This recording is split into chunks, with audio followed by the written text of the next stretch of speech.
சாப்பிட்டியா? நான் எதுவுமே சமைக்கல, சாமான் தான் தேய்ச்சி விடுங்க. வேணும்னா போய் சாப்பிட்டு போறப்போ.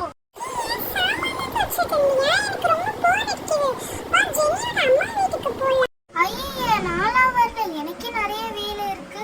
இதுல வேலை நீ ஜெனியோட அம்மா வீட்டுக்கு போற. அவங்களும் நிறைய வேலை செய்வாங்க. ஜெனி படிச்சுட்டு இருப்பா.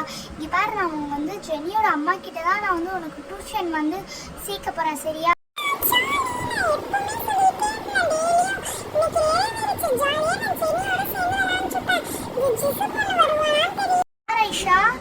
ஜெனி வரான்னு சொல்லி தான் நான் உன்னை விட்டேன். ஜெனியோட அம்மா ரொம்ப நல்லவங்க ஆளுதான். இது ஜிசுவெல்லாம் சேர்த்துட்டு இருக்காத.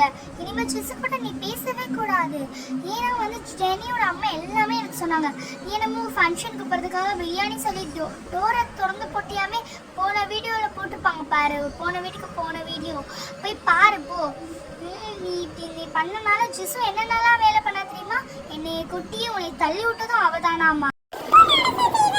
ஜெனியெல்லாம் சொல்லலையா? என்ன நீ ஒண்ணுமே தெரிஞ்சுக்காம இருக்க?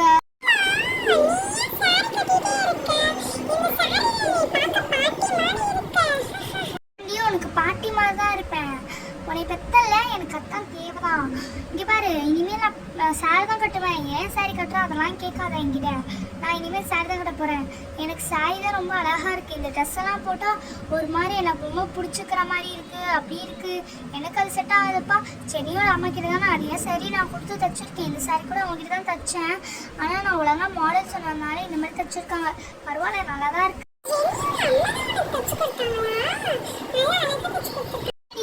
நீ பார்க்க பாட்டி மாதிரி சொல்லிட்டு அப்புறம் இப்படி சொல்ற.